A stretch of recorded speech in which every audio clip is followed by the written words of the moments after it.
Hello, everyone, and thank you for joining us here in this session, Nature as Critical Infrastructure, Operators Beyond the Pipes.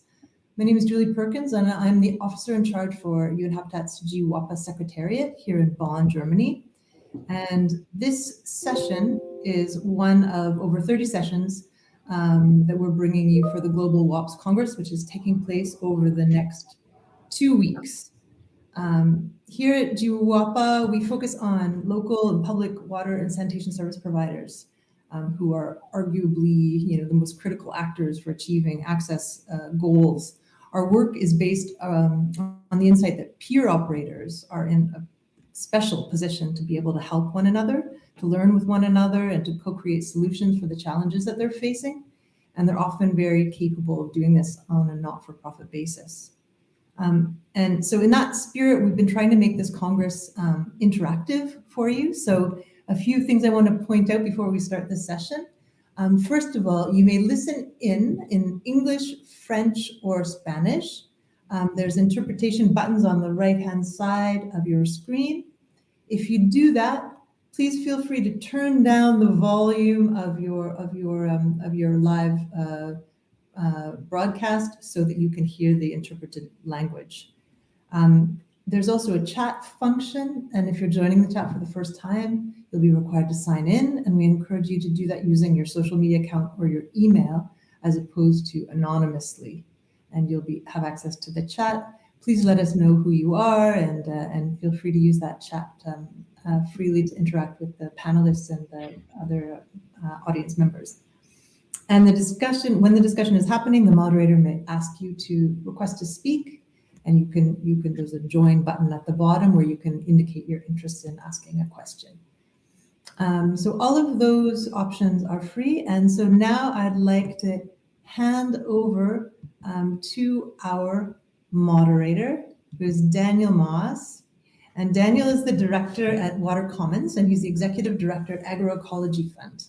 Over the past 3 decades, he's worked in community development and human rights and been leaders and supporting grassroots advocacy strategies for improving public services. We've been working with him over the years with GWAPA, and he's done some excellent work with us, especially in Latin America and the Caribbean, looking at questions about resources and particularly working with public water utilities and to protect their upstream water sources. In collaboration with communities. So we're really happy that Daniel will be moderating the session today, and to have all of these wonderful speakers lined up. I pass over to you, Daniel, to take on the session. Wonderful. Thank you so much, Julie. Good morning here, I'm zooming in from Boston, Massachusetts in the US. Early morning here, you can see behind me, and good afternoon, good evening to those around the world. Really happy to be here this morning. GWAPA to me is a critical space of learning and networking, cooperation to improve our water service to constituents around the world. So I'm so appreciative of this space where we can come together. Only sadly that in this case it's virtually, but we're going to make very good use of the platform to enable us to hear from some excellent speakers from around the world and to invite your participants. So thank you all for joining from all the corners of the world where you might be. And I really encourage you, as Julie mentioned, to sign in if you haven't, so that we can hear from you on the chat function, which will be on the right side of your screen. In fact, while I'm speaking to introduce the panel, would love it if people could just say hello. So if you don't mind giving your name, where you're from, the name of the organization that you're working with, it would be great to see kind of a running commentary of who we have here in the room with us. So thank you so much for that. The name of this session is Nature as Critical Infrastructure, Operators Looking Behind the Pipes, looking beyond the pipes. And we know that this is a critical issue. I mean, every day we hear the alarm bells go off about biodiversity, about diminishing water supply, about climate change. And we know how critical it is to correct our relationship with nature so that we can make available, that she can provide the resources that we so need to survive and thrive. We're living in a moment of a deteriorating natural environment, which is exacerbated by climate change. It's causing water utilities, we all feel this, tremendous cost overruns, management headaches, um, issues of public health in our communities, and the engineered infrastructure. It's challenged by these significant threats to water availability and water quality. So the question we're asking is, what help can natural infrastructure, working with nature rather than against nature, what help can natural infrastructure offer water utilities to meet these challenges? Strategies as diverse as source water protection and rainwater parks downstream. So natural infrastructure is often a neglected aspect of water provision, and with competing demands of managing a water system, engineers may lack the experience, financing, and resources needed to pursue these strategies. And natural infrastructure strategies they're not simple. They often require creative and complex governance and management arrangements, and both public and private agencies working together. So this session will explore strategies, and we really want to hear from you about the strategies you've been pursuing in your places, in your territories. And again, we encourage you to use the chat function for that.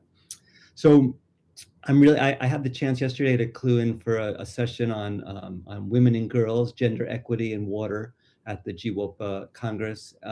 One thing I really admire about GWOPA is the way that they approach water management holistically. And I think that conversation about human rights and about gender equity is critical. And I think this conversation about working with nature is another aspect of that kind of integrated approach that's so necessary if we're going to get this right in terms of being able to provide clean and safe water in adequate volumes for people around the world. So I really applaud GWOPA for this kind of holistic approach to our water management challenges.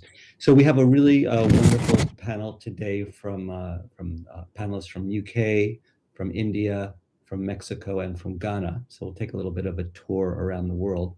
And we're gonna kick off with an overview from our panelists, Dr. Kala Vayavarmurthy, who is an international recognized water resource management expert with particular expertise in urban water issues.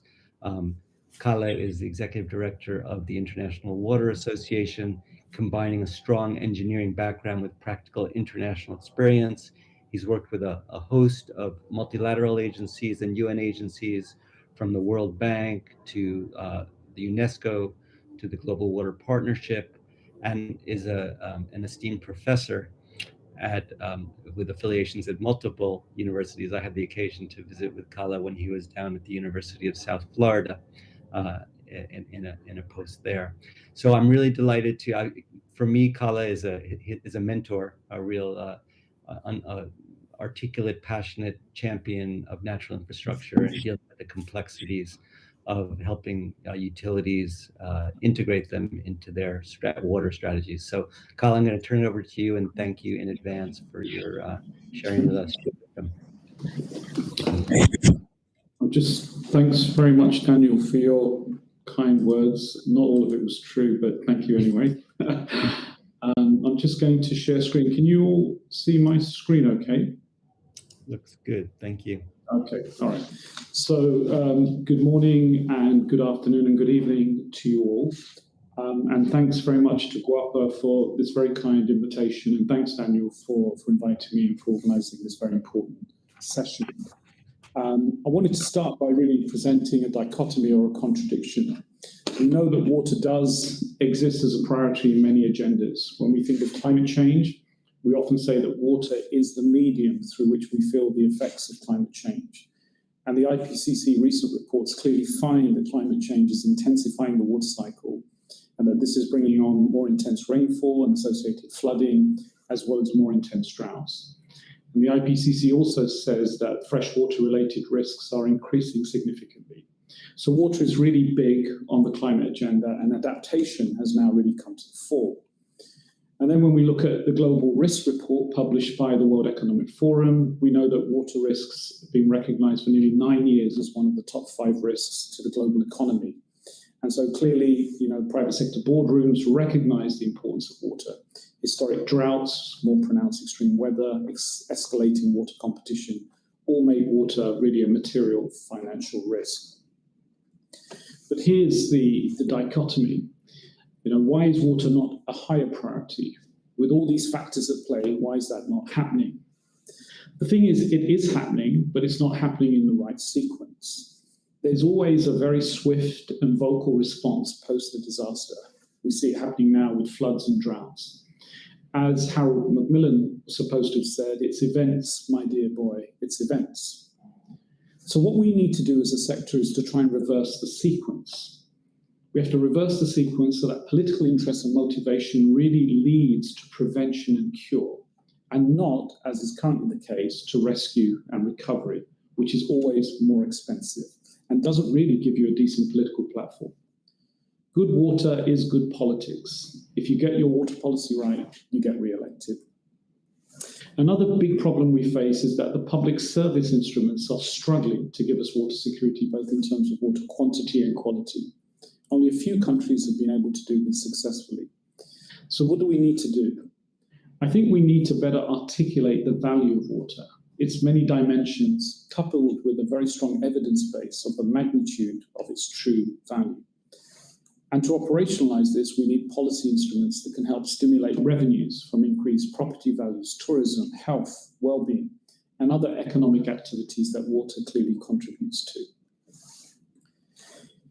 And I believe now is the time to reverse this sequence. The Build Back Better initiative with their associated economic stimulus packages is a good vehicle to hitch our wagon to. The narrative talks to new greener principles, delivering much needed action to climate change. Joe Biden articulated this well with his three-part agenda to rescue, recover, and rebuild. And we can see similar ambitions in Africa through its green stimulus program, in Europe through the Green Deal and the Next Generation EU, and the World Bank through its Green, Inclusive and Resilient Recovery Program, or GRIP. So for me, as a sector, we need to capitalize on the current momentum. The climate agenda is a big policy target, and the post-pandemic Build Back Better narrative is providing us with a great vehicle. So there's a clear call to action. The IPCC report makes it clear. We're at the last chance saloon. If we don't do some path shifting now, we're going to be in real trouble. You see, water was historically a building block of the high carbon economy. But now there's a real opportunity for us to be the building block of the new low carbon economy. And it's the global south, the developing countries, that for me are the key. You see, adversity is a big part of the challenge. In the global north, we're fine-tuning systems because we have universal access. But in the global south, we don't. And so there's a very interesting equation at play. On the one side, in the global south, you have this huge need for new infrastructure and services that could be carbon intensive. And on the other side, you have this window of opportunity to do things differently in a low carbon way. Low energy, nature-based systems, efficient and productive use of water, where we maximize the capture of value from our water and our waste streams. You know, the global south leapfrogged fixed wires of communication infrastructure, so they can also avoid the slow, costly, mechanistic and heavy legacy of centralized grey concrete water and wastewater systems by moving to off-grid, nature-based circular systems. Excuse me, Kala. I don't mean to interrupt you. Your slides are not advancing. No, I'm still on this slide. Yep. Okay, thank you. So I see huge opportunities to raise water on all agendas. I see the global south potentially becoming the perfect laboratory on how a low carbon green economy really looks like. And talking about low carbon, investments in nature-based solutions is a well-recognized way to address local water challenges in both urban and rural settings, and is certainly low carbon. Nature-based solutions can give multiple benefits, not only in the reduction of chemical and energy use, but also by reducing floods, water supply scarcity, and degradation of water quality. As a sector, we are changing the way we think about water. We're moving away from thinking that growth can only be met by regular additions of water, resulting in intrusive and capital-intensive grey infrastructure projects. We're starting to think about the productive use of water. What is it that we want the water to do for us? And how can we match the quantity and the quality of water to meet the intended use? We don't need to use drinking water for everything. Productive use of water thinking allows us to create a portfolio of water sources: surface and groundwater, rainwater, grey water, used water, etc. But to do this, to change our perspective, we need to see the water system in its entirety as a closed-loop system. And the most interesting and effective solutions for closed-loop systems, not surprisingly, seem to be nature-based solutions. Can you see the change in slides, Daniel? No, they have not shifted yet. Oh, okay. Sorry, you were right then. Nothing's moved, no? Let me just reshare again. My apologies, Daniel. No, that's fine. We'll just reshare.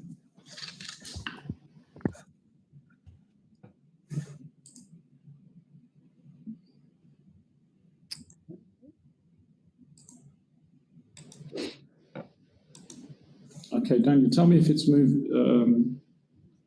So far, yes, there we go. There we go. Thank you. Okay, so I just finished really on the fact that, you know, for closed loop systems, nature-based solutions really offer us the greatest opportunities. So, for example, if we look at ecohydrology, this is where we have vegetations and forests that protect our watersheds and provide a number of benefits, including water flow regulation, flood control, and water purification. Downstream beneficiaries have skin in the game as they view investments in upstream vegetation as improving their downstream source waters in terms of quantity and quality. Of course, the classic example is in the Catskills of New York, where in the 1990s, New York City pioneered payments for watershed protection in lieu of building additional drinking water treatment infrastructure. The city spent or committed approximately $1.5 billion, almost $170 million a year, to maintain nature's ability to supply clean fresh water. And they estimated that treatment costs would have been 4 or 5 times higher. Once we've protected our water source, we can use technologies like river and lake bank filtration methods, where we use the natural filtration capacity of the soil to treat the water as we extract it from our source. These types of approaches are very common, for example, in India. And once we've used the water, we can start to use natural systems to treat that wastewater through things like constructed wetlands, waste stabilization ponds. A good example is the 4G wetlands in Florida, which is one of the largest groundwater recharge wetlands in the world. And to polish that wastewater, to polish that treated wastewater, we can use technologies like soil aquifer treatment, again, using the natural filtration capacity of the soil to polish the water to a high quality so it can be reused. These nature-based systems have much smaller energy footprints as compared to grey infrastructure, so they really support the decarbonising agenda, but they do require quite a lot of land. And so what we see as the future is really sort of a hybrid of both grey and green infrastructures in order to address the future. The other area where nature-based systems can really help us is in terms of dealing with uncertainties. We know that the world is changing. There's a lot of global change pressures taking place, but the magnitude of those changes and the impact of those changes, particularly within the urban context, is tricky. We know that climate is changing, but the impacts on, say, rainfall intensity, duration, frequency, are a little bit unknown. We know that urban populations are growing, but they're also growing up. Their living standards are improving. So the way in which they utilize water is really very uncertain. And so we have, if you think about this as the result of an ensemble of models, we have what we call an uncertainty envelope. This grey region is uncertainty. And traditionally, when we use grey infrastructure, what we tend to do is we have a point in the future, and we design a system for that point in the future. We might build in stages, but we lock ourselves into a specific trajectory. However, with modular and sort of green type solutions, what we can do is build in stages and expand our systems over time. So we can actually start to almost map the uncertainty envelope. So these modular systems give us an adaptive capacity that we never had before. And so we can really respond to uncertainties in a much more intelligent way.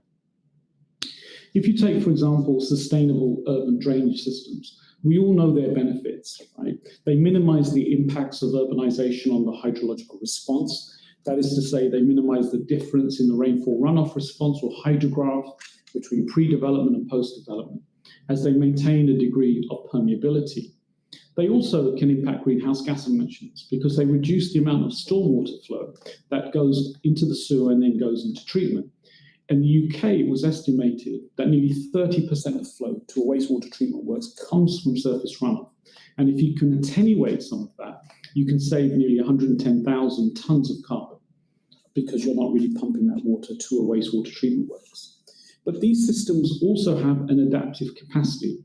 If you imagine that these were options and you could pick and choose options and you had an area that was urbanizing, then what you can do using these modular systems is you can incrementally grow your stormwater management system.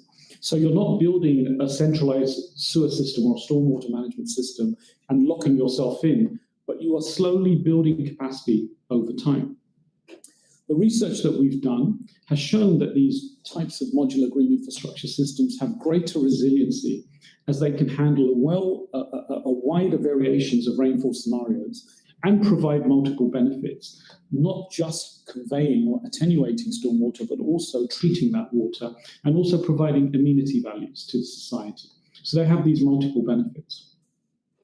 Here are some good examples of applications of these types of systems in Africa. This is from a WI report, but you can see the adoption of these types of green, sustainable urban drainage solutions is being used for the very reasons that I've said to you, primarily to attenuate stormwater and to minimize the impact on the hydrological cycle. Nature-based solutions also provide a lot of protection to the coastal areas. We know coastal areas are vulnerable. Inundation of lower-lying areas with seawater, saline intrusion, shoreline and dune erosion. It's all things that happen. It's estimated that by 2050, losses are expected to increase to at least $52 billion a year and could be as high as $1 trillion a year. And this is mainly due to the impacts of climate change. Nature-based solutions like mangroves and salt marshes, coral and oyster reef systems, and sandy beaches and dunes can complement conventional grey infrastructure to protect communities and buffer against coastal waves and erosion. Salt marshes have been shown to reduce non-storm wave heights by about 72%, while mangroves can achieve around a 31% reduction. There's also efforts to maintain beaches and dunes with artificial replenishment. A good example of this is the Mega Sand Nourishment Project in the Netherlands. It's the first of its kind and aims to artificially nourish the dunes on the Delftland coast in order to maintain the coastal equilibrium. Nature-based systems can also be anti-fragile. Unlike resilience, where systems return to their previous state if we're lucky, anti-fragile systems have the ability to absorb shocks, but then recover faster, better, and stronger, back to a higher threshold. Nassim Taleb describes them as systems that gain from disorder. So it's not just about resilience, but maybe it's about resilience plus or anti-fragility. If our cities and utilities try merely to avoid extreme events and climate shocks, we will continue to become fragile. We are not going to be able to build ourselves out of some of the extreme events that we're facing. So instead, if we plan for shocks and allow exposure to stress our systems, we can potentially bounce back stronger after the impact. Anti-fragile concepts are now being applied to river delta projects for coastal protection, and one such example is the Double Defence Project. The idea of the Double Defence Project is to create a second row of barrier islands in the northern part of the Netherlands. Doing so creates a region between the first barrier and the second barrier, where sedimentation creates more sandbanks, and in time this enhances the wetland ecosystems of the Wadden Sea. The new coastal defences set up a natural and dynamic process that improves and grows stronger as the storm surges continue to escalate over time. I always finish with this slide, and I think that we are slowly moving away from the lane business as usual to the middle lane, where we're really trying to repurpose infrastructure that was built in the 19th century It's grey, clunky infrastructure. We are trying hard to optimize that infrastructure to respond to some of the global change pressures we're facing. But I believe we really need to rethink the way in which we manage our infrastructure moving forward. And I think we need a paradigm shift in the way we view particularly nature-based solutions and how we can integrate them with our existing sort of grey infrastructure. I think it's the developing countries that are really going to make that big shift. And I think that they will create the imperative for change in the other countries around the world. That concludes my presentation. Thanks, Daniel. Back to you. Wonderful. Thank you so much, Gala, for sharing your perspective with us. I think you point to so many opportunities that are out there, the ways that we can move beyond some of the lock-ins that we've created for ourselves by relying so heavily on gray infrastructure over the years, but certainly the kind of challenges that we're faced by making shifts in our operations, the way we relate to nature, the way we relate to upstream and downstream actors in the watershed, the way we organize our water operations and our utility companies. Certainly there's a lot of shifts there. And so the question remains, you pointed to this, and I think your last slide is critical. We know a lot. We know a lot about what we've, the kind of vulnerabilities that we've built for ourselves by over-reliance on built infrastructure. But the question of how to make that transition to something different and take advantage of natural infrastructure is a challenge for all of us. We're just simply not set up for it. So we're in a steep learning curve with a lot of resistance within our organizations for political reasons, for economic reasons, for many, many reasons. So, I actually, in preparation for this session, Kala and I were having a conversation about, well, if we know all this, why haven't we made more changes already? Well, that's a question that we all have to grapple with, and again, we have to get down to the micro level of working with our constituents in our watersheds, in our companies, with our politicians, with our financiers, to make sure that we have the resources and the political and economic will to move ahead with a different agenda. So we're going to learn a little bit about some specific cases that have been grappling with this very issue, grappling with both the opportunities in front of them and the resistances they face within their organizations to make this change. And everybody on this panel, from India, from Mexico, from Ghana, is in some phase of that slide that Kala showed, with various roads that they're taking to move forward. And the way that these things go, it's not a 100% transition. We move slowly. There are some steps forward and perhaps some slippage, but there's forward movement in these cases. So I'm really happy to present them to you. Prior to doing that, we just wanted to do a little bit of a check-in with you, the participants. We're at a disadvantage here as a panel of speakers because we can't see you, but we'd love to see you in the form that we're going to ask for your participation, which is to use something called a Mentimeter.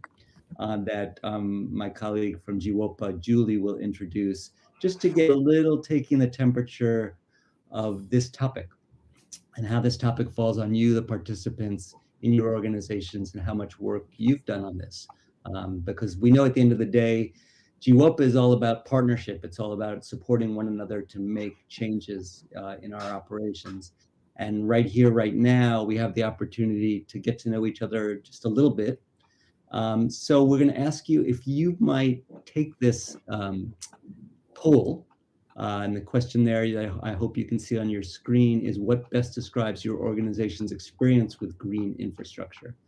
Julie, do you need to say a word about how people... Yeah, probably it would help just to recall. I mean, people might be quite familiar with this technology now, but it's an app called Mentimeter. And if you could just write it in the address there is at the top of the screen. You can see the address. So in a separate window, open up that Mentimeter app, and then enter the code that is given there, which is, we'll read it out so that it's easier for you, 92224467. And then reply to the questions that are there. We have 2 sets of questions, so we'll give you a little while to respond to the first one. Great. So yeah, we're trying to just get a sense of what best describes your organization's experience. And you can see here we have 4 categories: expert, experienced, curious, and my organization has nothing to do with green infrastructure. Thank you for the respondent. Please do put that URL in your browser and then enter your the code and your response. And we will also enter this in the chat. So if we go to Mentimeter and then the chat, then the code to enter is 4467. You get to this particular quiz entered here in the chat. Oh yeah, it's there as well. Everyone can see it, or you can go to the QR code.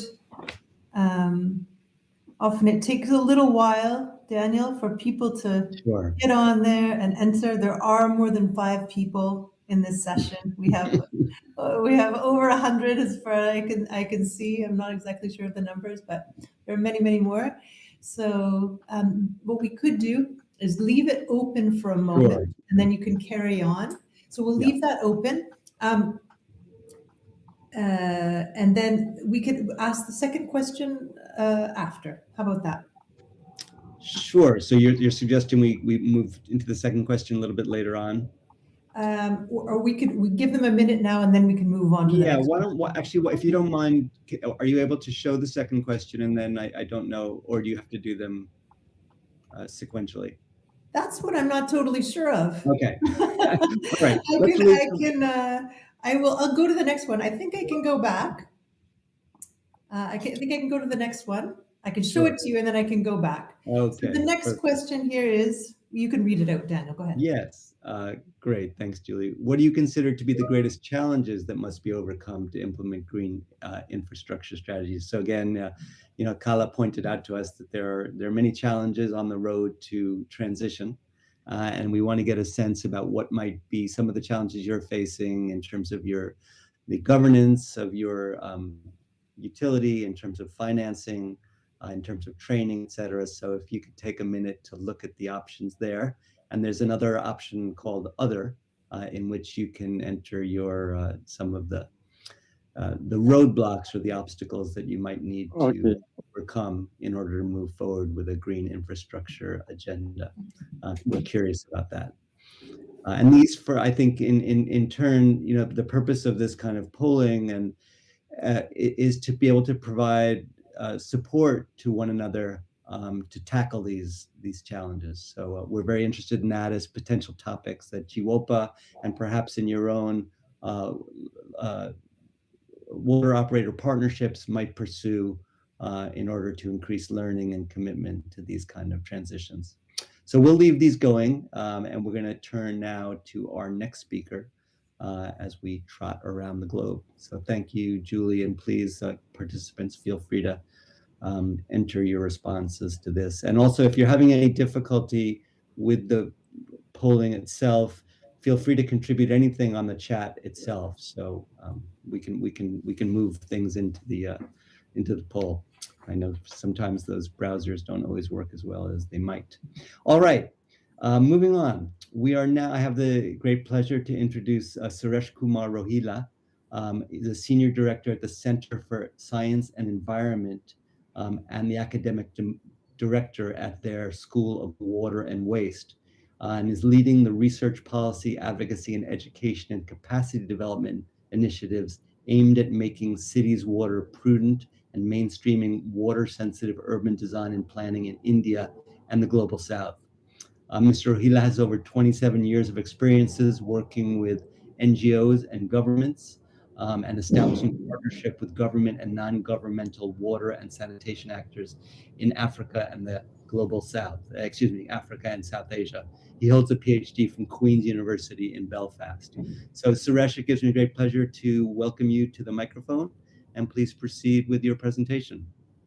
Thank you very much, Daniel, and thanks for Kala to set up the scene. I think that makes my job very much easier because I may skip few slides because I always bring extra slides, but I will also take permission to share a screen.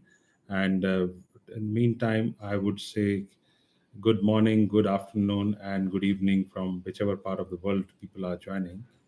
And I would just make my present screen. Okay. Is it visible full screen? Yes, it is. Okay.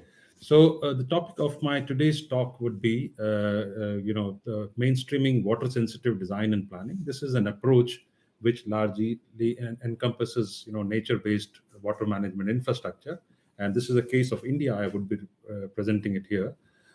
Just to, recap the questions which I was asked by. Suresh, it's not on full screen, it's not on presentation mode.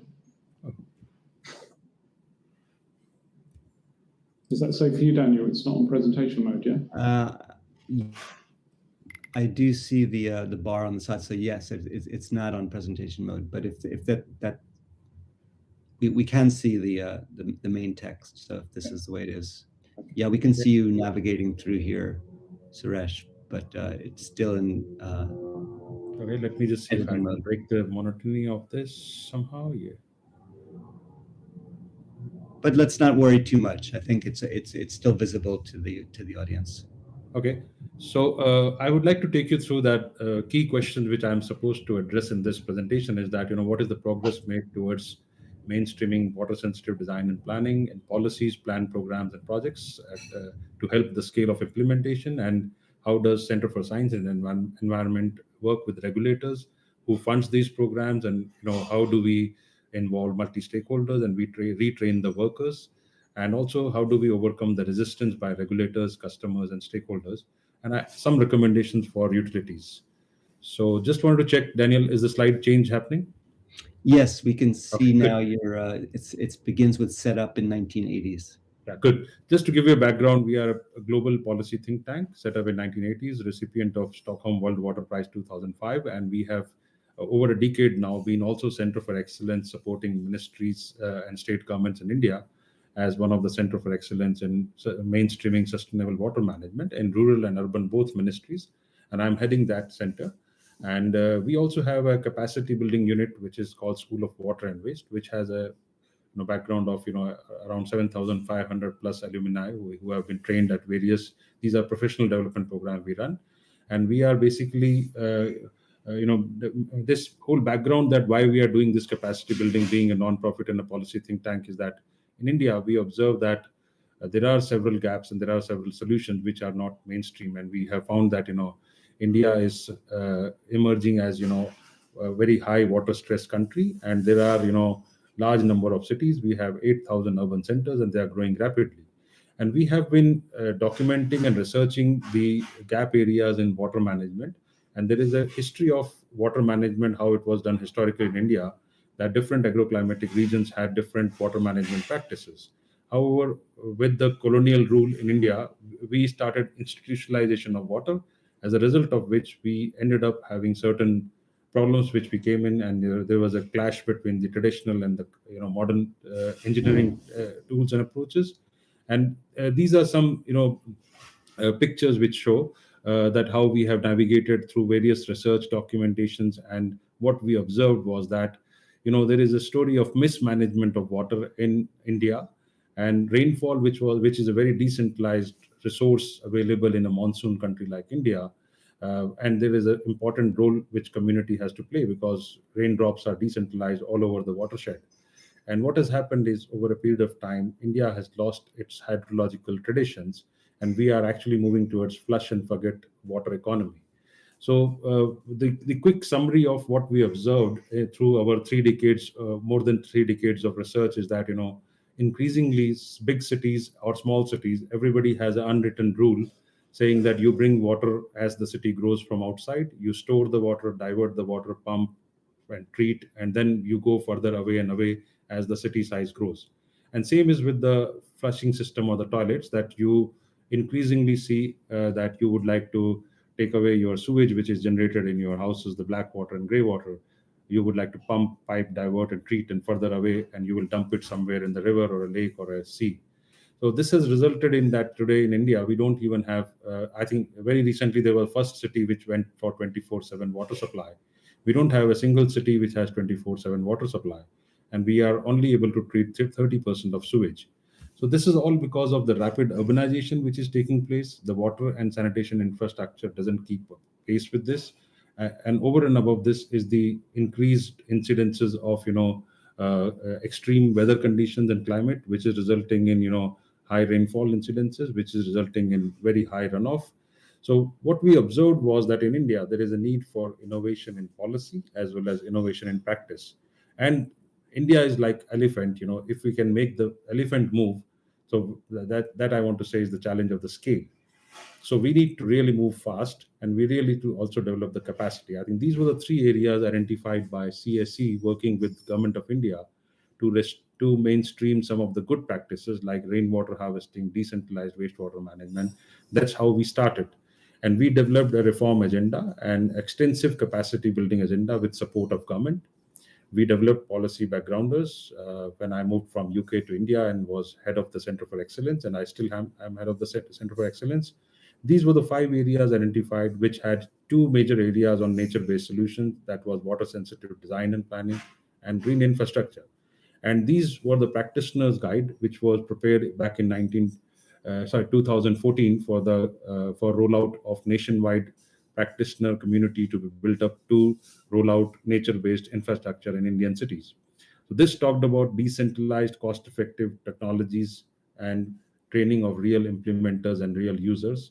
And we actually wanted to leapfrog and not repeat the same thing what has happened in the developed world, which is sometimes not affordable in large number of cities in India. We wanted to leapfrog and go become more water sensitive. And I think this water sensitive as an approach brings together rainwater harvesting, stormwater harvesting, protecting lakes and water bodies, which are at a regional level, but also doing rainwater harvesting, not just restricted to rooftop water harvesting, but also talking about retention, bioretention areas and detention areas, what Kala was talking, and water conservation at individual building level. These are few things we which could be done at different scales, and which we could moderate the stormwater which goes waste in cities where there is a need for water, because India is a water stressed country. We actually did extensive research on land use part and tried to connect that how proper land use planning and urban design could actually provide opportunities for innovation in practice as well as innovation in policy. We found that large number of open areas, parks and open spaces within the existing cities, planned cities and unplanned area, could be utilized to augment the water resources in situ, as well as reduce or moderate the floods which are increasingly happening in India. So we also documented case studies how in India it was done in the past, and there were some practitioners taking this agenda forward, but it was not a mainstream idea with the government. So what we did was we developed a web compendium bringing together this knowledge in the form of CGINS. This is compendium of green infrastructure network systems, and another one is a web compendium for unnetworked technologies, mainstreaming decentralized water and waste management. And also to push the advocacy to the for innovation in policy, we developed roadmaps for 3 state governments for select cities, the Odisha, the capital city Delhi, and Uttar Pradesh. These are the roadmaps prepared in last 2 years, and you would see some examples that how we have mainstreamed nature-based infrastructure in Odisha. Odisha is the first state to issue an advisory on water-sensitive design and planning in 2020, and 112 local bodies have implemented 10,000 rainwater harvesting structures in just 75 days. So this is the way how we are trying to achieve the scale. We are providing handholding support, technical support, and sensitizing the utilities as well as local bodies on importance of rainwater harvesting. Now, another example I'll tell you is that how decentralized nature-based wastewater treatment, how we have built a community of practice, and at a scale how we are moving this. We have over 10 years, we have trained 7,500 practitioners, around 5,000 in India, and we have run 82 capacity building programs, series of workshops, and we have designed 10 model projects in and around Delhi. And these are some of the locations of model projects which we monitor and use them as learning centers. So one of these model projects is in the utility office, Delhi Jal Board, where basically they do they try to drain out the sewage outside the city and treat it. However, all the sewage generated in the utility headquarters is treated over there.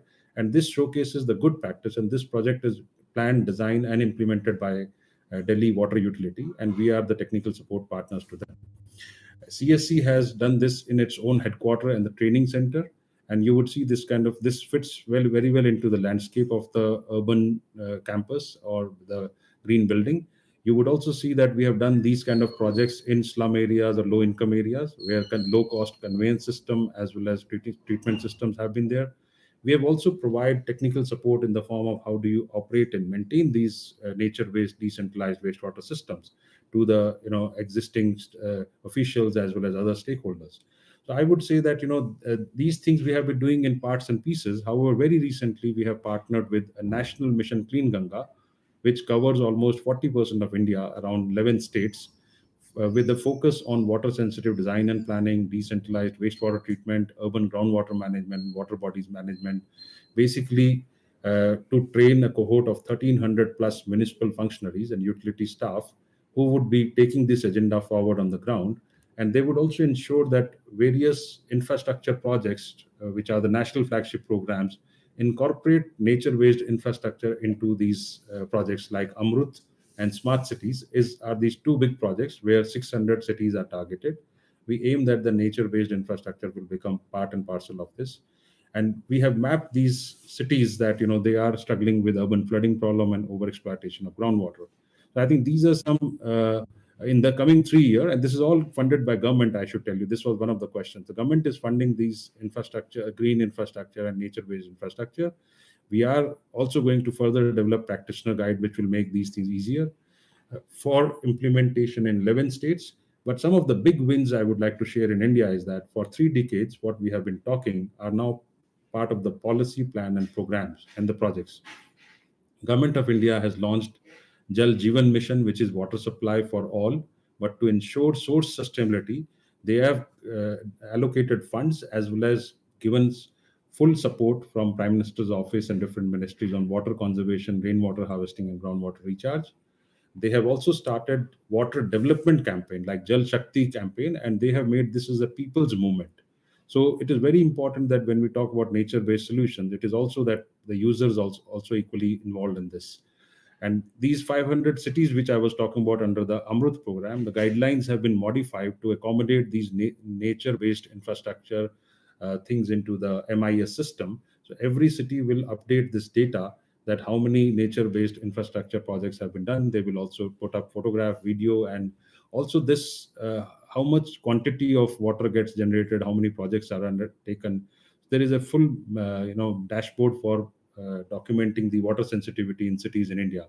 So I would say this journey has not been easy, but I think this is an exciting journey which I have been part of it. And I wanted to share with all the participants and speakers that in India we are trying to make the elephant move, and hopefully we will see some more results in coming years. I'll stop here and I'm open to questions. Wonderful. Thank you so much, Suresh. And it's really encouraging to see the progress in tackling this an issue, enormous challenge in India, a country, as you say, that has a lot of challenges in terms of water stress, and of course has an enormous population that requires service. So really, really interesting partnership that you've created between the center and the government agencies that are implementing the water delivery. So I'd love to learn a little bit more, but I find myself very inspired by the examples you gave. So hopefully we'll have time to revert back to the cases that you've described. For now, we're going to move over to another part of the world. We're going to move over into Latin America and hear from our colleagues in Mexico. And we have 2 colleagues that are going to share their time with us this evening. One is Ana Gabriela Allen Amezcua. She's an oceanographer by training from the Autonomous University of Baja California. And she has been working over the years in development agencies from a range of NGOs to the United Nations Development Program. Ana was previously the director of the Environmental Fund of Veracruz, a public fund that focuses on financing environmental projects for the conservation of biodiversity in Veracruz. And she's currently working in the municipality of Jalapa, coordinating she is the chief of the unit of the watershed management and financing with the Commission on Potable Water and Sanitation from Jalapa. So we're really pleased to hear from Ana Gabriela. And she is joined on the session, on this presentation from Mexico, by Georgina Vidriales Chan, who is has a degree in anthropology and a master's in sustainable regional development, and is the person now in charge of communication and farmers markets from an NGO called Sendas, also in Veracruz. And I could just say a personal word about this work that you're going to hear about, which is I had the opportunity to visit the work on the ground in Veracruz, Mexico, in the municipality of Jalapa. And one of the things that really struck me about the work is the communication and the coordination between the municipal urban actors in the city of Jalapa and the folks living in the watershed upstream in a river that we'll hear about from Georgina and Ana. And I think it speaks to the kind of collaboration that's so necessary along the course of a watershed, collaboration that requires some rethinking about relationships, about governance, about sharing finances upstream and downstream. And we'll hear, as we heard about from Ana, that she was working with the Environmental Fund of Veracruz, tackling that very challenging issue about how do we finance this work, which we also heard from the other cases as well, from Suresh about working with the government of India, but obviously a critical issue to all water operators and municipalities. How do we actually pay for this work? So I think on both of those scores of governance, relationships with various stakeholders, we hear a lot about multi-stakeholder collaboration, and we know it's not easy. And so we look forward to, in this short presentation, to hear about ways that they've been able to manage that kind of relationships between people coming from very, very different experiences and different parts of the watershed. So I'm going to turn it over to you, Georgina and Ana. I don't know which of you will go first, but please share the time, and thank you in advance. Thank you, Daniel. Gracias a todos. Haremos nuestra presentación en español. We are going to do our presentation in Spanish, so you can turn off for the translation.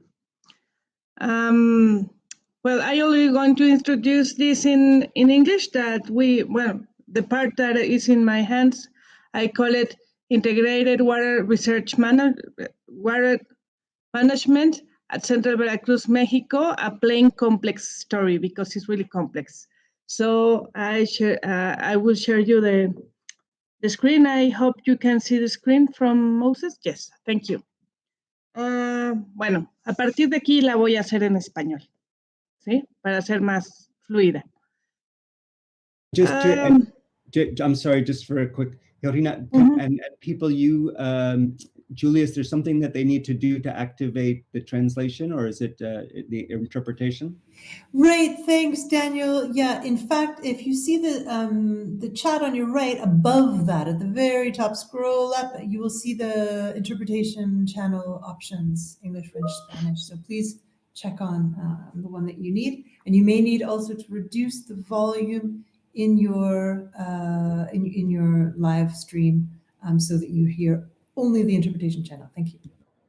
Okay, thank you. Disculpe la interrupción. Adelante, Georgina. No te apures, está bien.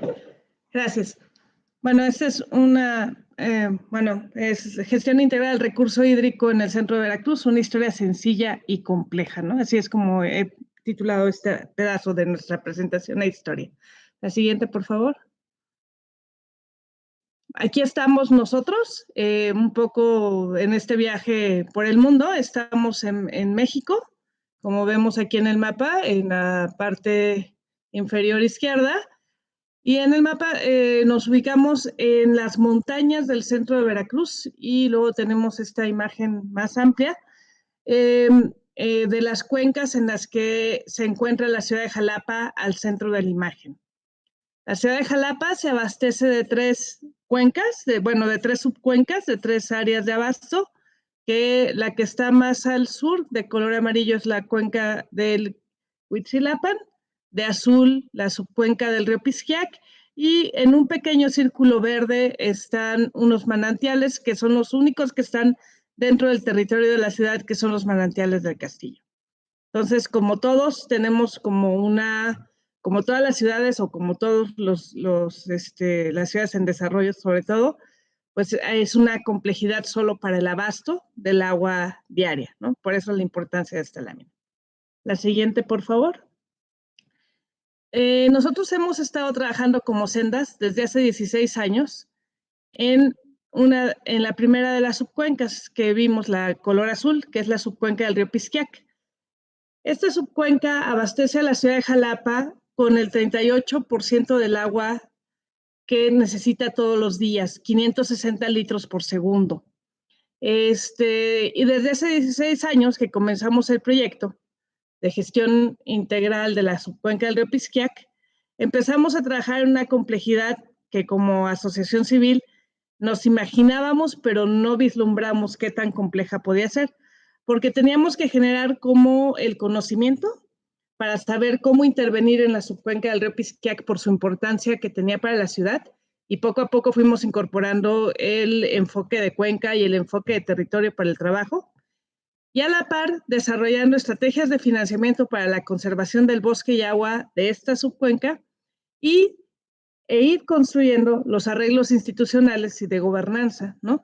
Para poder hacer el manejo justamente integrado de los recursos naturales de esta zona. Quiere decir que en la gran cuenca en la que nos ubicamos, que es la cuenca alta del río Antigua, es la subcuenca que tiene la mayor cobertura forestal, ¿sí?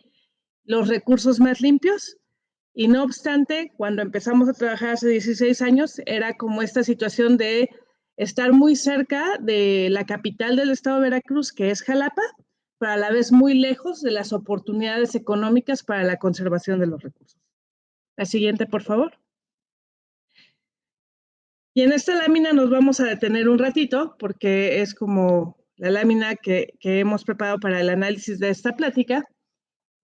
Cuando nosotros empezamos el proyecto en 2005, pues empezamos un proyecto que venía de primero hacer toda una investigación científico-social sobre qué había en el territorio, cómo podíamos detonar la cuestión de la relación campo-ciudad por la importancia de los servicios ecosistémicos que proveía esta zona de la ciudad, y a la par, pues ir creando oportunidades para la gente local. Cuando empezamos el proyecto había iniciado a nivel federal el programa de servicios ambientales apoyado por la Comisión, la Comisión Forestal Nacional Forestal, y al interior del estado de Veracruz está comenzándose a hacer un fideicomiso para el agua del bosque y las cuencas. Entonces aprovechamos estas sinergias y desarrollamos como el primer instrumento de financiamiento, que fue un programa de compensación de servicios ambientales, donde logramos la aportación de la federación a nivel nacional, como fue CONAFOR, el Estado, a partir de la Secretaría de Medio Ambiente, y el municipio a través de su Comisión Municipal de Agua, que en este caso es de la que viene Ana. Con todo esto, empezamos a hacer pequeñas acciones de reforestación y conservación de bosques, ¿sí? Que no era todo lo que se requiere hacer en manejo de cuenca cuando estamos pensando en su infraestructura verde, en todo su capital natural. Después se creó formalmente un fondo concurrente con la aportación de todos los que mencioné anteriormente, hacia 2010-2018, donde CONAFOR, la Comisión Municipal de Agua de Jalapa y otros actores sociales tan importantes como el Comité de Cuenca, que es una plataforma de participación social que creamos en ese entonces, creamos el fondo concurrente para justamente tener una bolsa más grande de recursos para poder conservar más bosques, pero también tener recursos para el manejo integrado de la cuenca, como era apoyar proyectos productivos sustentables que no dañaran el bosque y los suelos. Y en este tiempo lanzamos una campaña de comunicación conjunta con el ayuntamiento que se llamó Nuestra agua viene de las cuencas, donde buscábamos la aportación ciudadana para sumar a esta cartera común de esfuerzos económicos y poder ir blindando socialmente el programa. Sin embargo, no logramos la aportación adicional por parte de la ciudadanía por una falta de confianza en el organismo operador del agua, porque curiosamente, aunque en Jalapa lluevan 1.500 milímetros al año en promedio, hay zonas de la ciudad que tiene poco acceso al agua. Se está viviendo una situación de tandeo, eso quiere decir que ciertos días o ciertas horas de la semana tienen agua ciertas áreas, y entonces estamos navegando contracorriente en algo que pareciera ser pues una abundancia de agua porque precipita muchísima cantidad de agua en la ciudad y una escasez por distribución y mala infraestructura en general en la ciudad. Entonces, bueno, ese fue como el primer gran tope. Después, con el tiempo, después de 3 administraciones, llegamos a una 4ª administración municipal con la que seguimos trabajando y creando este trabajo de ir avanzando en la gobernanza. Y junto con el gobierno, después de estar durante poco más de 10 años, solo con el fondo mixto que creamos de recursos para sostener los acuerdos de conservación de una de las fuentes de abasto de agua de la ciudad, junto con la academia, el gobierno municipal, en este caso Jalapa, ¿no?, el sector privado, creamos un trabajo conjunto que se llamó la Estrategia de Gestión Integrada de Recursos Hídricos de la ciudad de Jalapa, que tiene 7 ejes estratégicos, los cuales empiezan a permear muy poquito entre todas las partes importantes. Y lo que era importante para nosotros era crearlo junto con el ayuntamiento, donde participara no solo la Comisión de Agua, sino también sus otras direcciones como Obras Públicas, Planeación Urbana, para un poco ir viendo que el agua finalmente es un eje rector de todas las acciones que se hacen en el ayuntamiento. Durante este periodo también hicimos el Comité de Gestión, Seguimiento y Evaluación de la Estrategia para justamente dar seguimiento a las acciones y que este gran esfuerzo de colaboración no quedara nada más en un gran borrador y un papel. Y durante 2019 a la fecha hemos estado buscando financiamiento para poder aterrizar algunas de las acciones que ahí venían, porque ya veníamos trabajando con una que era los servicios ambientales, las áreas de conservación en la cuenca del Pisquiac. No obstante, necesitábamos hacer y decir que también se podía invertir en a las acciones que ahí se planteaban en este documento, y empezamos el proyecto piloto de captación de agua de lluvia en viviendas de bajos recursos en la periferia de Jalapa, porque es donde hay más estrés hídrico. Y bueno, aquí tenemos resultados todavía muy nuevos, ¿no? Pero empieza a haber algunos cambios.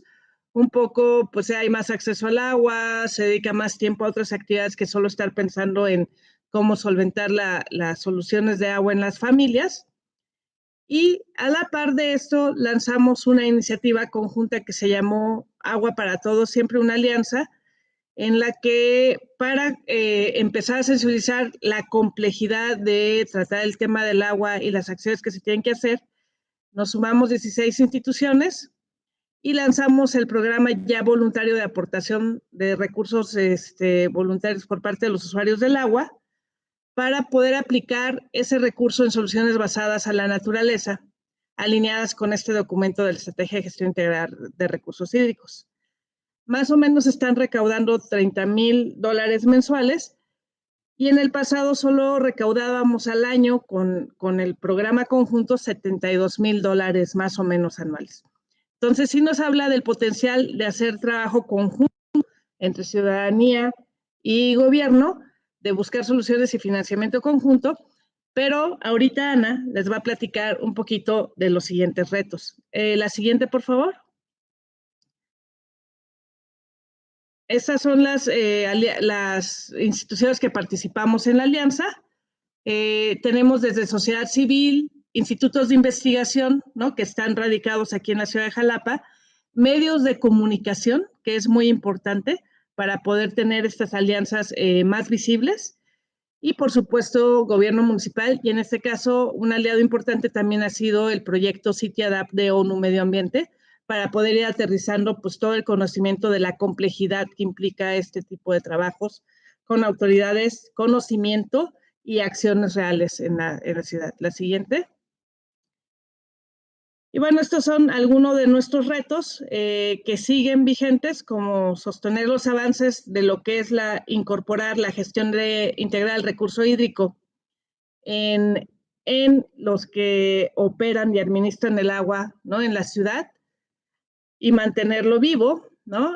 Mantener los acuerdos de conservación de bosques que ya comenzamos, ¿no?, tanto en la cuenca del río Pisquiac como extenderlos a las otras fuentes de abasto.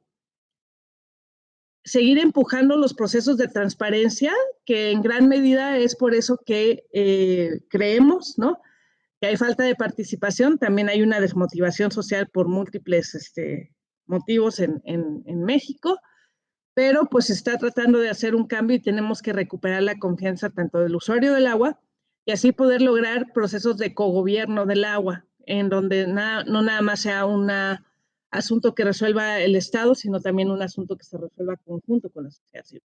Y organizada y no organizada, incidir en grupos más amplios donde se adopte un manejo del territorio con enfoque de cuenca, que eso es básico para la planeación, e incorporar el nuevo conocimiento sobre la cuenca permanentemente para ir nutriendo justamente esta corriente de información. Yo ahí me quedo y sigue Ana, ¿no?, en la presentación. Gracias. Gracias, Georgina. Adelante, Ana.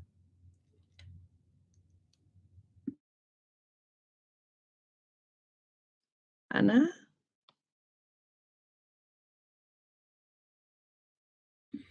Y Ana va a tener como 5 minutos, por favor. David, voy a hacer la presentación en español y también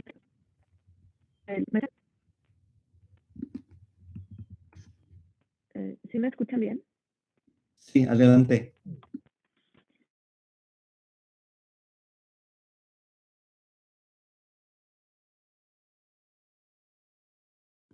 Adelante, Ana, si puedes seguir. Igual sigo yo, así, la presentación que preparó Ana, ¿no? Por si no entra. Entonces, igual, Musei, te pido otra vez si presentas las láminas. Ah, ya. ¿Sí?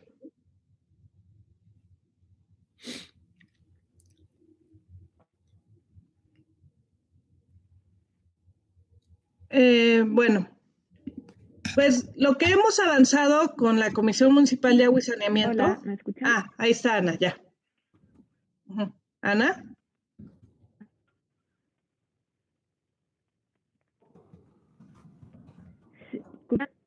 ¿Sí me escuchan?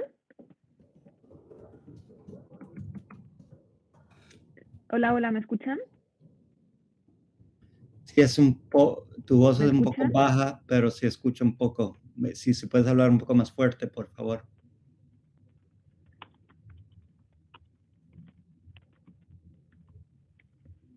Ok. Bien, voy a subir todo mi volumen. Disculpo por la baja conexión que tengo. Lo voy a hacer bastante rápido, pero no sé si podamos ver la presentación en pantalla. Adelante, sigue.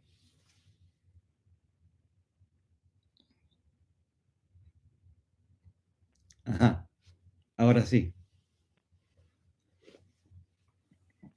Bueno, la siguiente. La siguiente, por favor. Bien. Les voy a comentar sobre esta experiencia que hemos tenido en Jalapa desde la otra perspectiva. Dina nos habló de cómo ha sido el convencimiento desde la sociedad civil organizada con los grupos locales que poseen los bosques y, bueno, pues ahora, ¿qué pasa dentro de las instituciones?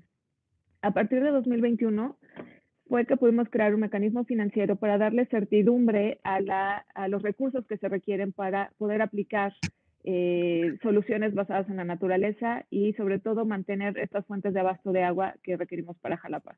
Entonces, tenemos un acuerdo y que está publicado en la Gaceta Oficial del Estado, que es nuestro instrumento normativo, en el cual nos dice que a través del recibo del agua se puede recaudar el 2% del costo total mensual.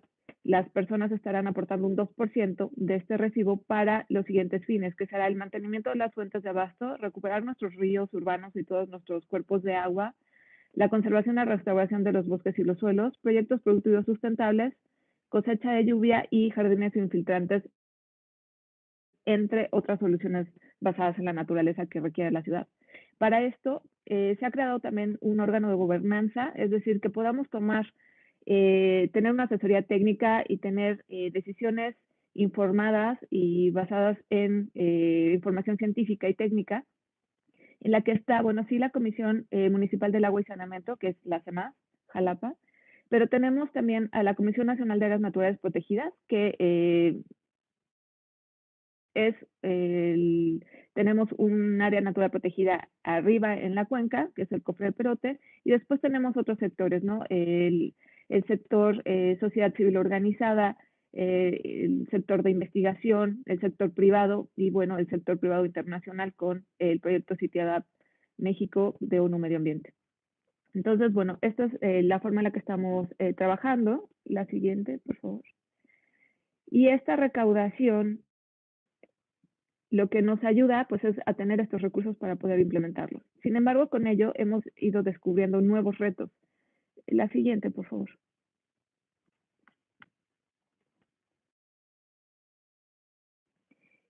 Y en estos retos, algo que es muy importante comentar es que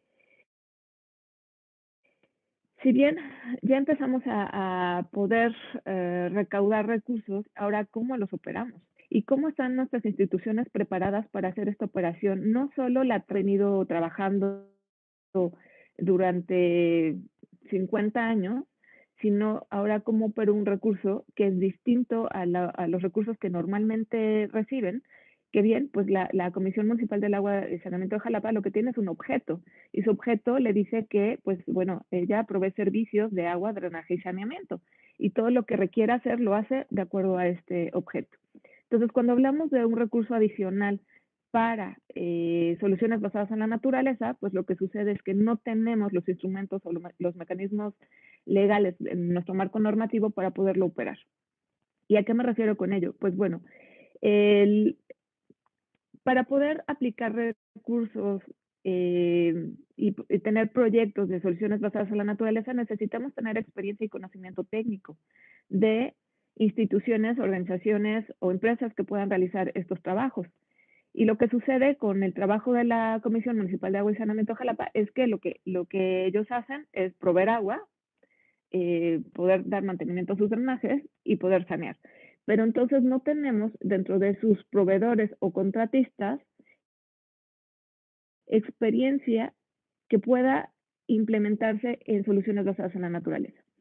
Y nuestro marco normativo no permite que otros proveedores diferentes puedan realizar estas acciones, porque los requisitos no los cumplen. Entonces, tenemos unos vacíos muy importantes en nuestro marco normativo para poder implementar estas acciones, pero sobre todo de una manera transparente y de una manera ideal, es decir, que haya capacidad técnica. Entonces, lo que estamos proponiendo es poder generar ciertas modificaciones en este marco normativo y eso nos conlleva a hacer modificaciones en varios niveles. Uno, en hacer modificaciones a 2 leyes estatales, al propio objeto de creación de la Comisión de Agua, el Código Hacendario del Ayuntamiento y con ello poder crear un padrón ambiental, es decir, que podamos contratar personas y empresas que tengan el conocimiento y experiencia en soluciones basadas en la naturaleza. La siguiente, por favor. Este este tipo de vacíos, pues bueno, lo que nos lleva también a ver es que una de nuestras, ¿no? En el que, pues si bien las acciones se venían dando en, pues el agua es la materia de poder proveer, transportarla y poderla sanear. No tenemos entonces cómo poder estar trabajando con el propio recurso y hacer esta gestión integrada de los recursos hídricos. Entonces también tenemos retos institucionales en el que necesitamos enverdecer este sector del agua, tener un enfoque de cuenca desde dentro de toda la institución, poder aplicar la gestión interpersonal de la comisión en soluciones basadas en la naturaleza, en esta infraestructura mixta, verde-gris y en otro tipo de soluciones. Y que nuestra normatividad lo pueda también acompañar. Y en los sociales, pues obviamente lo que tenemos es poder crear este sentido de corresponsabilidad con la ciudadanía y que las soluciones no solo las provee el gobierno, sino también nosotros como ciudadanos, tener mayor participación social en la toma de decisiones, mayor colaboración y adopción de las soluciones basadas en la naturaleza. Lo que estamos planteando es trabajar junto con la ciudadanía para poder construir estas soluciones. Y es lo que tenemos que tener muy claro, que también dentro de la operación de estos cursos de origen, pues y es poder generar corresponsabilidad, gobernanza, sobre todo transparencia, fomentar la participación y mejorar, para que con ello podamos también diversificar y apalancar recursos de otras fuentes. Y finalmente, pues comentar cuáles han sido los logros de lo que sí hemos podido hacer. Y es que hemos logrado aumentar la superficie de conservación de bosques, que nos comentaba Gina hace un rato. Teníamos bajo conservación cerca de 1.040 hectáreas de bosques, ahora tenemos 1.474 y hemos incrementado también la aportación de 750,000 pesos a 1.300,000 de manera anual. Cambios en la estructura de la comisión con nuevas áreas que están dedicadas a esto, instalaciones de este mecanismo financiero que ha sido muy importante, la creación de la estructura de gobernanza, la promoción de una conciencia y conocimiento sobre los servicios ambientales entre los colegas de la comisión y sobre todo hemos iniciado este cambio de paradigma. El agua es nuestro hilo conductor y con ello tenemos que ir cambiando nuestras instituciones y nuestro marco normativo para que pueda responder a las necesidades actuales que tenemos para poder enfrentar los retos del cambio climático y sobre todo la provisión de agua y las inundaciones que son los mayores riesgos que está enfrentando nuestras ciudades, sobre todo Jalapa, una ciudad que llueve mucho, que tiene cambios en sus escenarios climáticos importantes, donde los patrones de lluvia están cambiando y donde la provisión y el crecimiento de las ciudades pues se vuelve un factor que no podemos dejar de ver. Creo que lo dejaría hasta aquí y pues muchas gracias. Esto es nuestro ejemplo en Jalapa. Excelente. Muchas gracias, Ana y Georgina.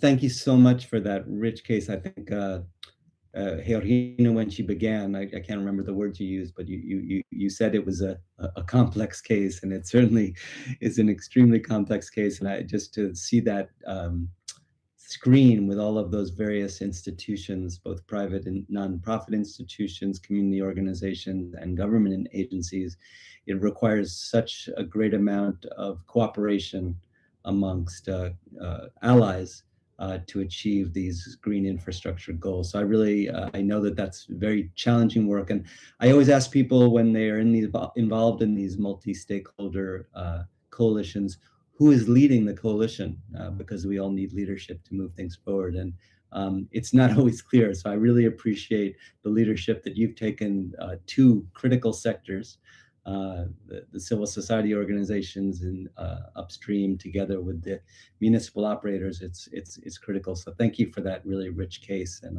I wish we had more time to explore it more deeply. We're running a little bit behind. I'm sorry for the technical challenges we faced, but we don't want to finish before we hear from our colleagues in Ghana. So we're going to move over to the other side of the world and hear from Mark Ayarte, who is the Senior Water Quality Officer from the Ghana Water Company. Mark is an environmental chemist. He's been working with the water utility on water quality management and water treatment.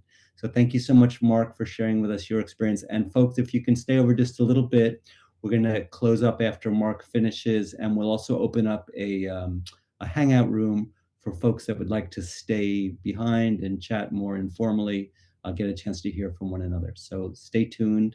Over to you, Mark.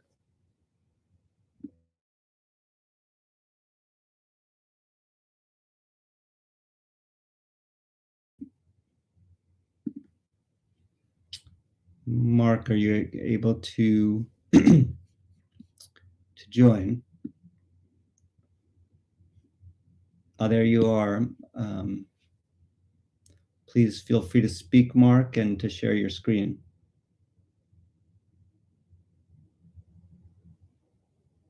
I can see I'm not able to hear Mark.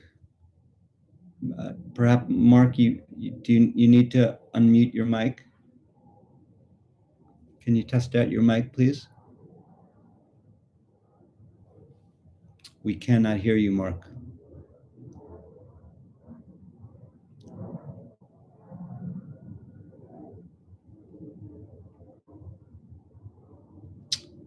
Mark, we're still waiting to hear your voice. We can see your screen, but cannot hear your voice. I'm a little concerned, Daniel, that if Mark tries to speak, we will hear a lot of feedback. So I might request, if you can hear us, to log out and log back on. Okay. Mark, if you can hear us, please do log off and log back on.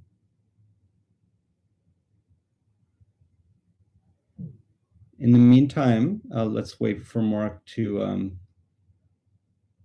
join. But if there's any of the speakers would have comments or questions for one another, let's see if we can facilitate some discussion amongst us.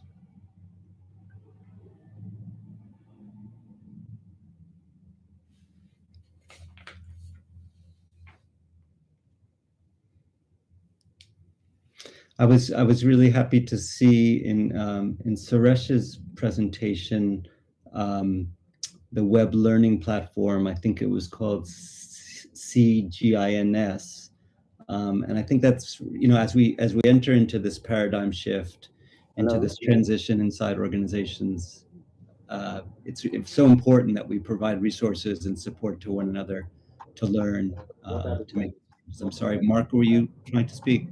Hello. Perfect. Thank you. Over to you, Mark. Okay. I think you may have to speak a bit louder, Mark. All right. Am I loud? Yes, we can hear. Okay, so I'm trying to share the screen.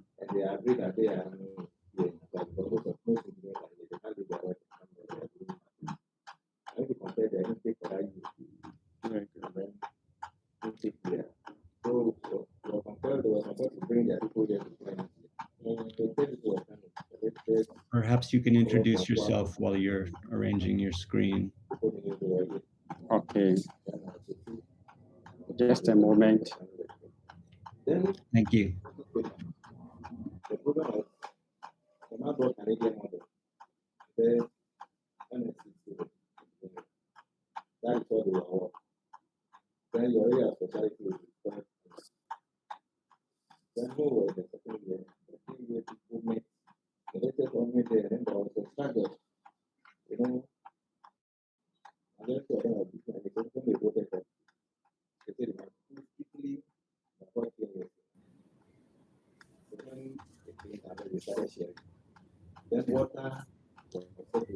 Okay, Mark, we see many screens. I don't know what is happening. Yeah, I'm so sorry. Okay. Well, You can go ahead to the presentation, Mark. yes, please, Mark, and maybe you can narrate your screens. And we're gonna just want to say a word of thanks to Kala, Dr. Kala Varamurthy, for his participation. We really appreciated your framing us up. So thank you so much, Kala. Over to you again, Mark. All right. Okay.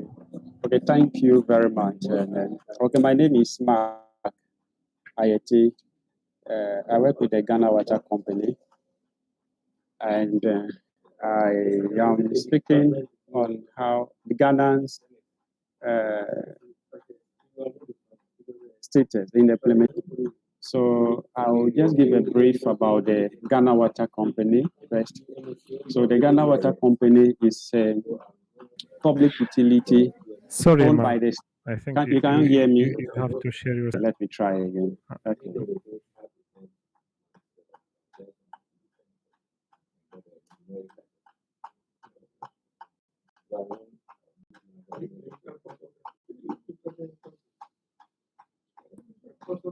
Don't click on the blue button. Don't click on the blue button. Just go to the Okay. presentation. No, no, no, Okay. no, no, no.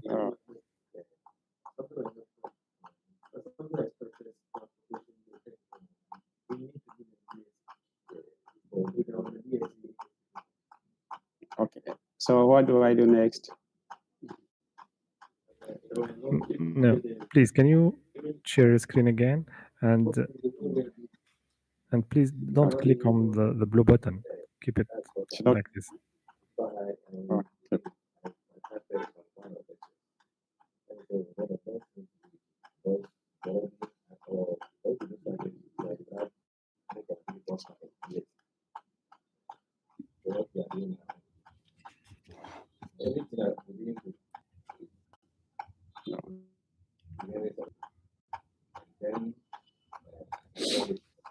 If we're having too much difficulty with the screen share, I mean, Mark, perhaps you can just tell us about the work. All right. Okay, just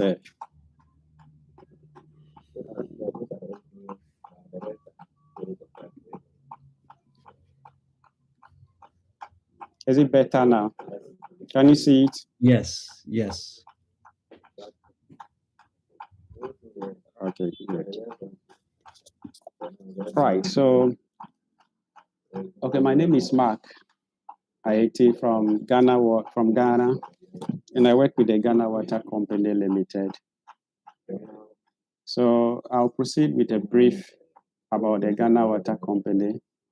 So the Ghana Water Company is a state-owned utility company. It is responsible for producing drinking water to the urban communities in Ghana.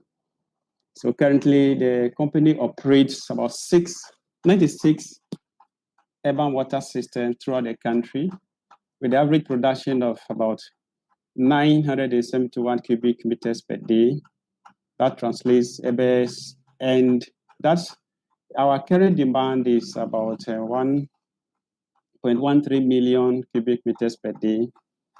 So the national coverage is about 77%. So there's a gap of 23% to fill.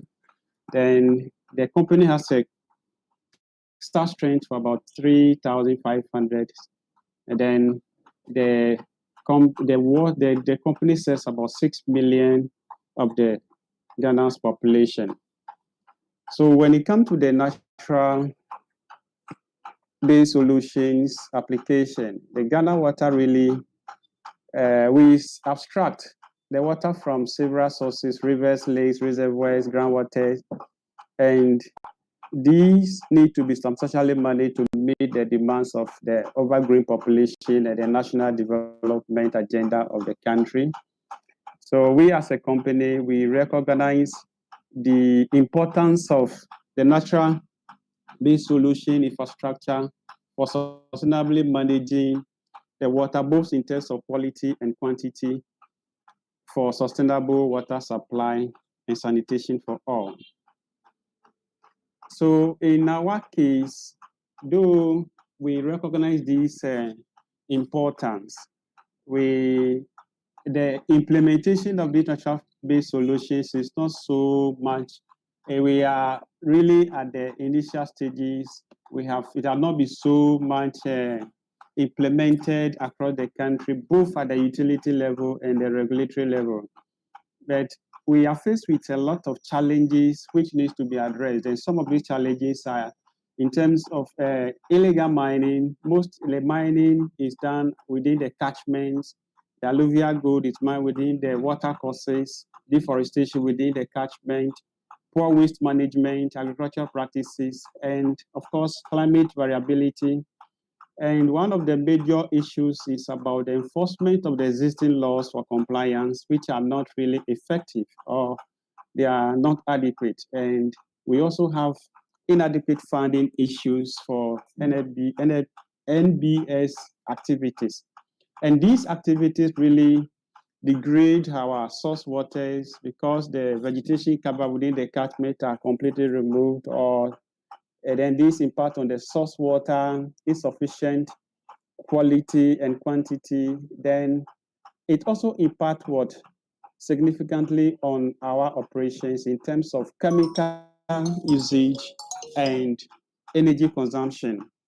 Then one of the key issues is we have this policy, the buffer zone policy by the Water Resources Commission, which is the regulator, but still implementation is a big issue.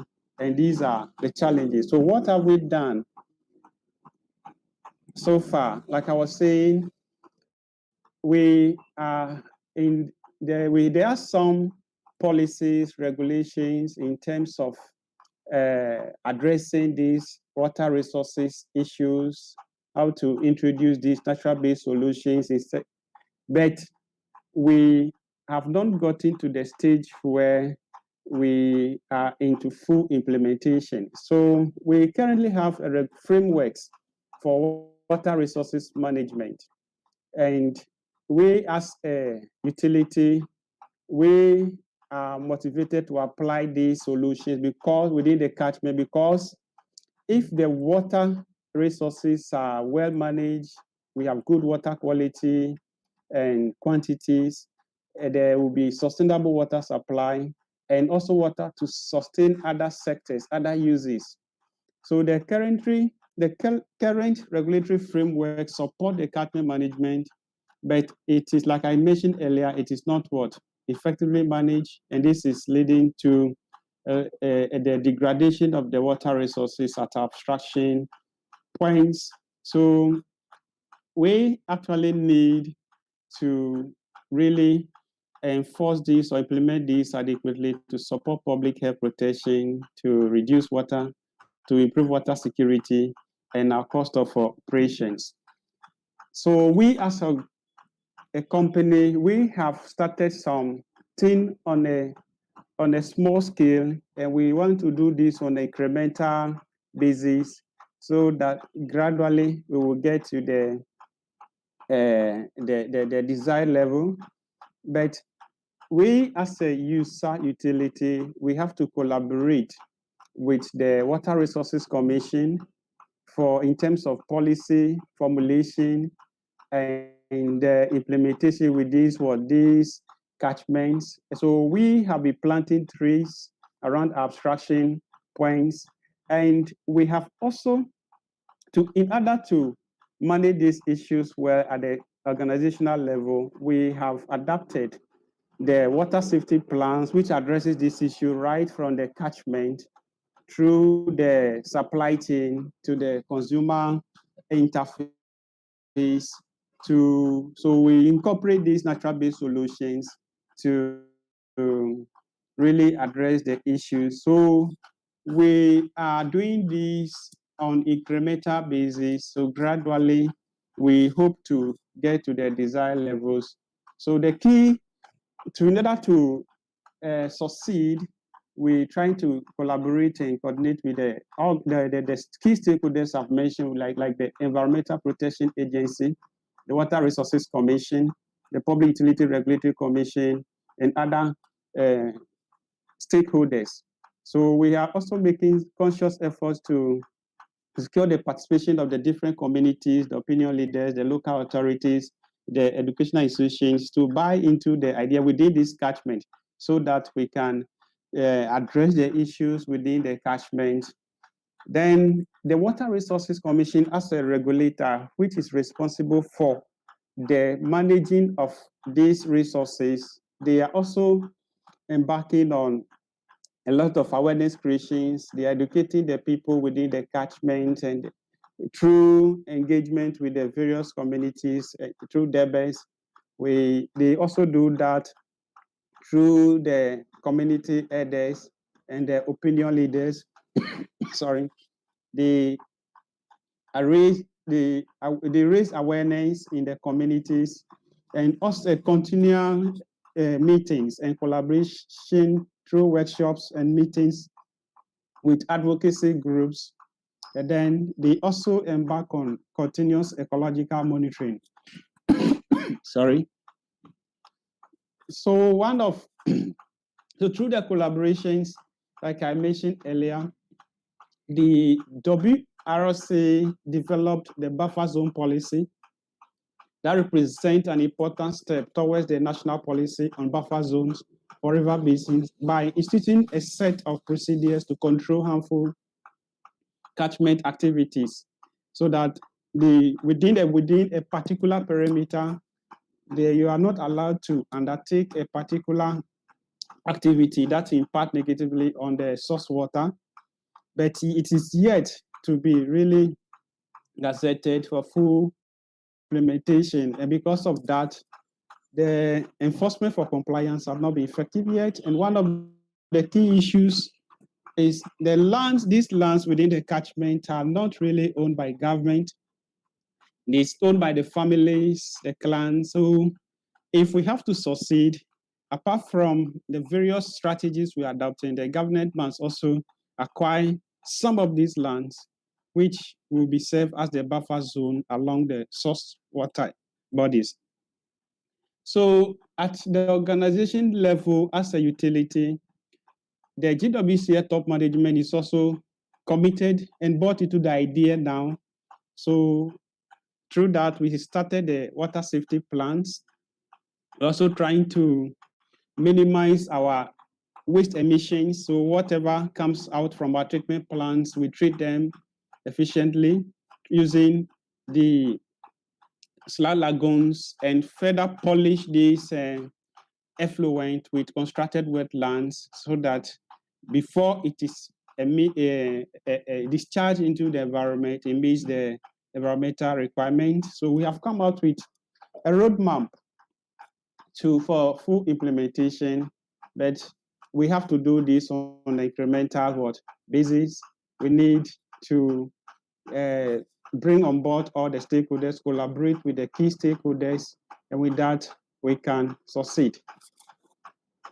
So in conclusion, I think we can only succeed if the national governments, there is a political will to really support this noble agenda through efficient integrated water resources management that supports that supports all forms of water use in terms of hydropower generation, drinking water supply, agriculture, and other uses. And at the community, the utility level, managements are also supposed to commit adequate funding for the implementation of these natural-based solutions. And there's a need for continuous awareness creation and education on the importance of these for people to understand and really appreciate the importance of this approach. Then we need to adapt an innovative way in policy formulations, technologies, and the implementation approach. So with this, if we are able to come with these strategies, we'll get there. But currently, we are at the initial stages, now putting in a lot of strategies to really adapt this approach to efficiently manage our water resources for the various uses. So in brief, this is what we have been able to do so far. Thank you. Excellent. Thank you so much, Mark, for sharing your experience from Ghana. yeah, you bring in some very critical issues about activities in the catchment area, and activities that can have a lot of consequence for water quality and water quantity. You mentioning the mining and the deforestation. I wish we had had more time on this panel to bring in other key actors into this conversation, which would be some of the regulators and the enforcers and the financiers, so we could really hear about all of the approaches that we need to carefully steward our watersheds. So really, thank you for bringing in that rich detail. Well, I think we're running out of time. We are going to set up just a hangout room for those that might be interested and able to hang out and just say hello to one another. This is a quite a complex topic, and we've seen some multiple approaches from Ghana, from India, from Mexico, and of course the broad overview that Kala provided us with. So I think we can see the possibilities for enormous innovation, for changing, for looking beyond the pipes, as the title of the session suggested, and some of the challenges that we face. And so I really encourage ongoing learning, ongoing networking, working together. Suresh has posted an important resource for utilities from the Indian context, but I'm sure many of the lessons are applicable across borders. In the US, I have the privilege of working a little bit with something called the Source Water Collaborative, run by the Environmental Protection Agency, which is also a way for utilities to cooperate with one another to solve some of these quite complex problems. I see that a quick shout out to Carrie Wop, to the Caribbean Water Operators Partnership. I saw that Ignatius Jean was on the call, and I know that they've been grappling with this issue about natural infrastructure in the Caribbean region. So let us finish there, and a big thanks to our speakers from Mexico, from Suresh from India, from Ana and Georgina from Mexico, and to Mark from Ghana, and to Kala, who has departed, joining us from the UK. So thank you so much. And Julie, if you can put on this link to where people might be able to hang out. I know I'm available for a few minutes before my next meeting, if people would like to join. But if not, it's been a great pleasure, and I really encourage us all to reach out to one another to advance this important work. Thank you. Thanks so much, Daniel, and all the speakers. I will just share my screen to show you how you get to the chat, not to the Hangout room. Unfortunately, we can't put links in the chat, which you can follow. So that's why I have to show you this way. But if you're following through the main site, you should be able to go to if you have this kind of a page. Let me just see. Are you seeing my screen there, Tanya? No, there we go. Mm-hmm. You see it now? Okay. So if you're in the site already, just go to the bottom of your page and there should be a link. But otherwise, you might be able to join it this way. If you go to the program and you come down here and you see our session that we're in now, right here, Nature as Critical Infrastructure. We click on that, and at the bottom of this, we have this link, this image here. We click on it, and we should move to the Hangout room. You have the opportunity there to sign in. Okay, so anyone who is interested, please join in. It's a more casual and interactive way of talking a little bit further about this topic. So we invite you to join if you're interested. And thanks very much to all for this excellent session. I really found it super interesting and inspiring, all these cases. Thanks so much, Daniel. Fantastic. Thank you so much, Julie, and to your team and to the whole network of GWOPA for sponsoring this important conversation. So we shall continue. Thank you all. Have a good rest of the day. Bye-bye.